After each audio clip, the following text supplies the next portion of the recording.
Welcome back to another Star Mini Gaming YouTube video, and in this video I'm going to talk about, for people who are in Age of Sigmar and have just recently started collecting the Death Army, maybe they've made their first purchase, what should they get next? This is actually the most common question I see on Facebook, even more than, hey, I'm looking at getting into Age of Sigmar, where should I start? People tend to have an idea. They tend to see a model and they're like, oh, like that looks really cool, I'm going to go with that. Or, I played with a friend and I really liked the way this played, and so I'm going to go with that. Or whatever their reason is, they typically know where they want to start. So what's even more common is, hey, I started, what do I get next? And if you're new to Age of Sigmar and you're wanting to play the Death Grand Alliance, but you haven't made your first purchase next, I'd actually recommend that you start with the video, my other video, Where Do I Get Started? And I'll have the link down below in the video description for that. It's about 16 minutes long, which is a shorter video for myself. But I kind of break down each of the three start collecting sets, which I would recommend that you consider purchasing one of those. They all of them give you access to a couple different hero options. They give you a couple different kinds of troops. They all of them can be battle line troops depending on what you bring. For example, the Malignance one gives you the Spirit Host, which you can bring as battle line if you bring purely Night Haunts, but that requires things outside the box for you to build that army. But again, all of them have some versatility to them, and they all have different positives and negatives about them. But again, I cover all that in the video below.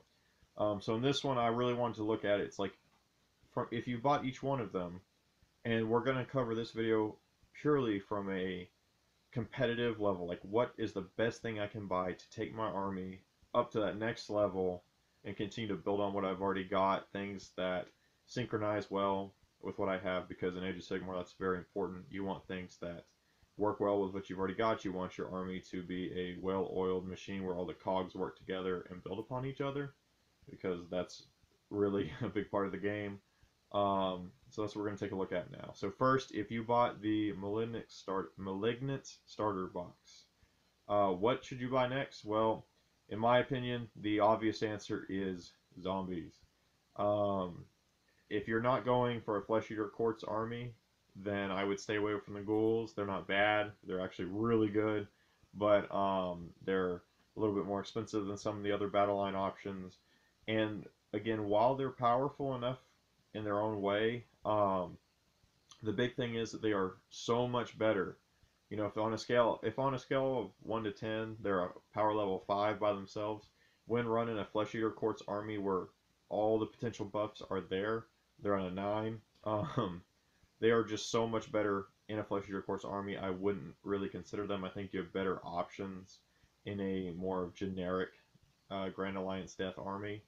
Skeletons are again another option, but again, I think that they're a unit that has so many potential synergies that unless you're going to really build in that direction, the cheapest option is probably the best option, and that's zombies. It's 60 points for 10. They have a decent stat line, not by themselves. Like in a group of less than 10, they're pretty sorry.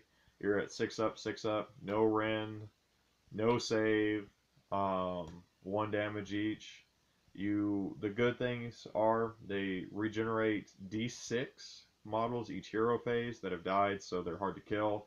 Every time you kill an enemy model, you roll a die on a 6. That dead model becomes a zombie in your group, so you just add a zombie model. Now that cannot exceed your starting numbers in the match play system, but that is another good way for you to regenerate models as the combat goes on. It gives you that second time during a turn where you can do so. So once in the hero phase with the totem, once in the combat phase whenever you've killed an enemy model. Double dipping that way. No other units have that ability in death.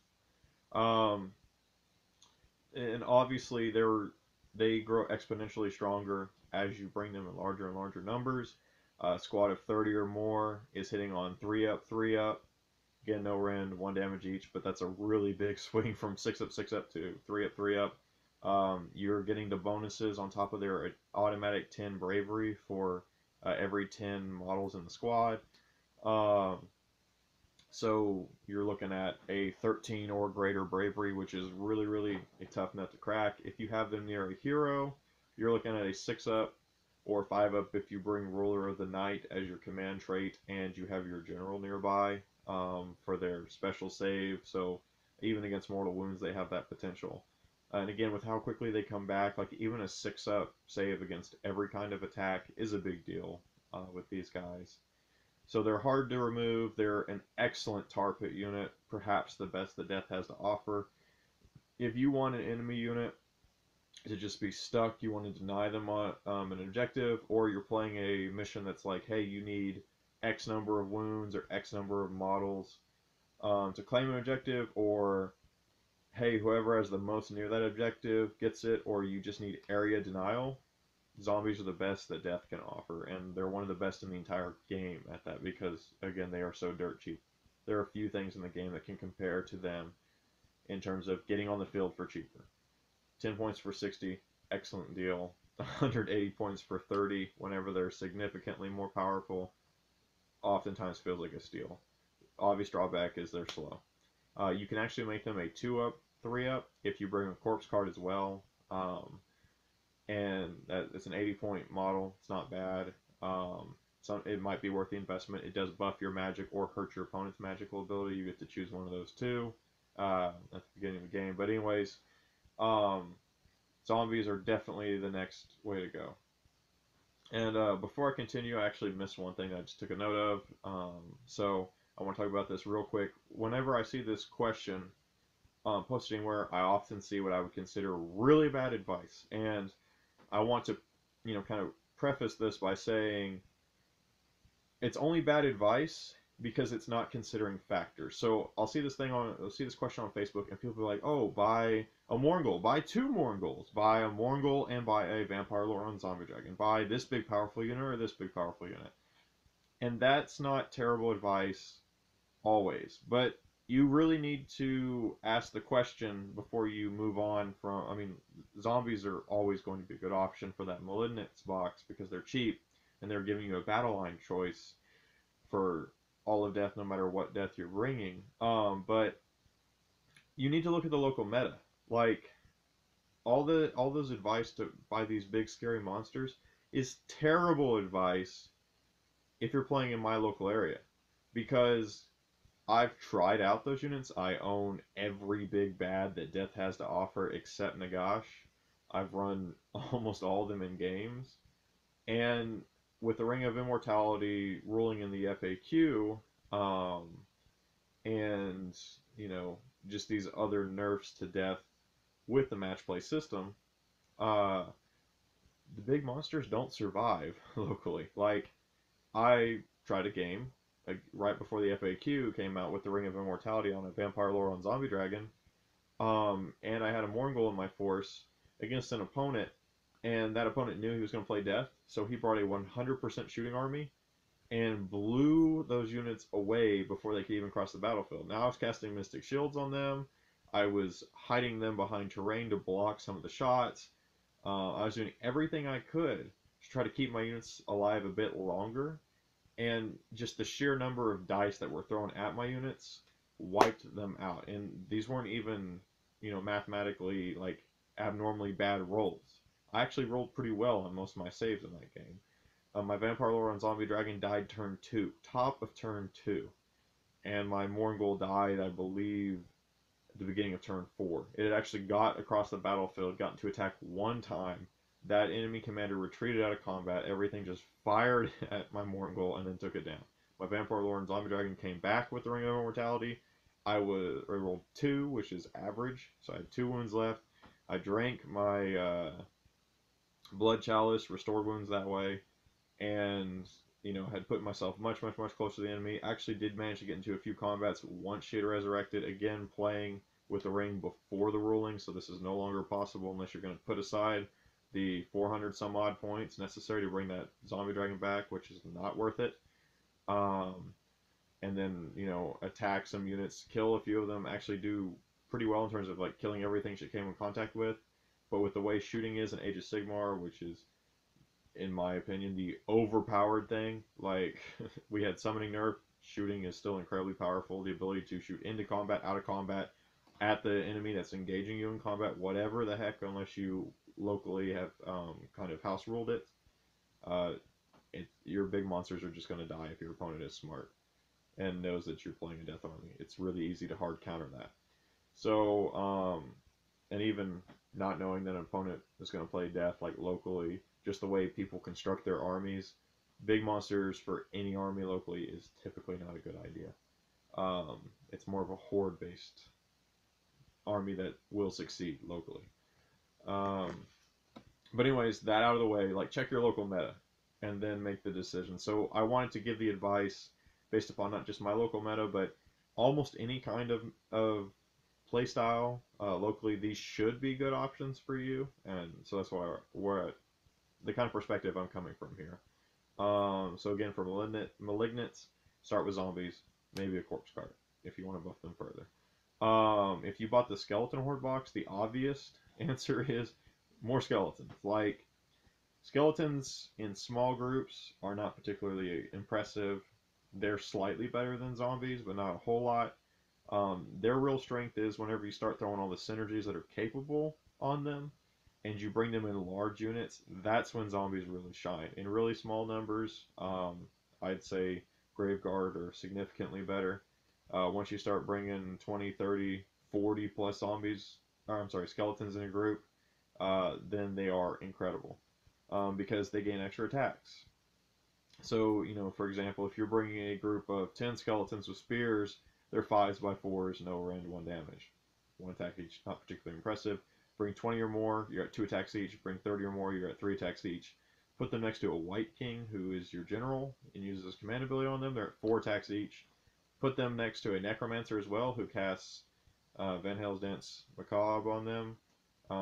They're up to, because they get to pile and attack twice, 8 attacks in a single turn. On 40 models, if you're going to do that, I would recommend that, because at 30, you just need to lose 1, and you're down to 2 attacks each before all the buffs. If you're at 40, you can lose up to 11 before you drop from 3 attacks each to 2 attacks each. But it's an absurd amount of dice, and my most recent game was actually the first time I've gotten to use that. I've brought that combination before, but never actually managed to get them into combat during a game. But that one squad with those 2 buffs on them, just against a Chaos army, obliterated a very large Marauder squad in a single turn, chewed through a Chaos Warrior squad, and had a squad of Chaos Knights terrified, and the enemy commanders basically running for their lives for fear of being obliterated by this massive group of skeleton warriors. They're 80 points for 10, so they're not outrageous. And again, they are far superior in large numbers. You can buff their to hit numbers by +1 if they're within range of a death hero, which they obviously will be if you're bringing the White King and or the Necromancer and using either of those or both of those buffs on that squad. So they're pretty good. The White King also has a further synergy with them. It's not just with them. The White King, if you have 2 options with him, you can bring either one with the Black Axe, which is represented by the old Krell model, or you can bring the one with Sword and Shield, which originally I was like, oh, bring the Krell model. He's the better one. Like, his attack and damage output is better. He has all incoming wounds. Like, that's really good. Then I started looking at the potential synergies, and I've completely flipped that. So the second purchase is a White King. I would actually recommend that you convert your own. They do still sell the foot model with Sword and Shield, but that's not enough. You want to bring this model with your Skeleton Horde box start collecting set and the additional skeletons that you're going to buy, because not only does it give that commander ability, and not only is his close combat ability pretty good, but you're going to want to mount him and give him the banner that he can bring. Now, you mount him because he's faster, he can get around the battlefield more, move to whatever units you need to buff them, because his abilities are really good. It allows him to position himself in such a way that even if he's not going to charge and you have a skeleton unit that moves up and charges, maybe a particularly long charge, 9-10 inches, whatever, his totem ability and whatever commander abilities that you might have can still be within range because he's so fast. And in combat, he does get the couple of extra attacks, and it costs you no points. So bringing him on horse is basically a no-brainer. Bringing the totem is again free, basically a no-brainer. The totem says that anytime a death unit, let me repeat that, death unit. That's hugely important. That does not, it's not limited to skeletons, it's not limited to non-heroes, it's not limited to excluding monsters. It covers everything in the Death Grand Alliance. Anytime they're going to lose their last wound, you roll a die. On a roll of a 6, that wound or mortal wound is ignored. Now, I want to stress how hugely important this is with a massive group of skeletons. Skeletons have a save, not a particularly good one, but they have a save. Against a regular attack, they get that save. If they fail that, they get their Death Grand Alliance special save of a 6-up. If it's a mortal wound, they don't get their armor save, but they do get that Death Grand Alliance save. That can potentially be a 5-up if your general is the White King or some other hero nearby. Then that White King's totem comes into effect. It's not the same save as the Deathless Minion save, so you get this potentially 3rd save or 2nd against mortal wounds every single time, so long as all the conditions require are met. He's within range and they have the Death Grand Alliance, or they have the Death keyword, which everything Death Grand Alliance has. So you're bringing this guy. Your skeletons are at basically 3 saves each. They may all be, it may be 6 followed by 6 followed by 6. Doesn't matter. You're getting to roll a lot of dice to ignore wounds, and they're regenerating D6 every single hero phase. That's pretty dang good. Again, that model is not sold anymore by GW, but you can inexpensively make one yourself. I have mine right here that I'm actually in the process of converting up, or painting up right now. He's done being converted. I have a little skeleton that, I don't know how well you can see him on the base, that's been impaled by an arrow and lying there dead. But this model is made from a skeleton warrior box set. So if you bought the Skeleton Horde box set, or maybe a couple of them, like I bought 2 of the Malignants, you should have these parts lying around, maybe even extras. Also a Black Knight for the horse and the legs. Yeah, or actually no, these legs aren't from it, but you have that option.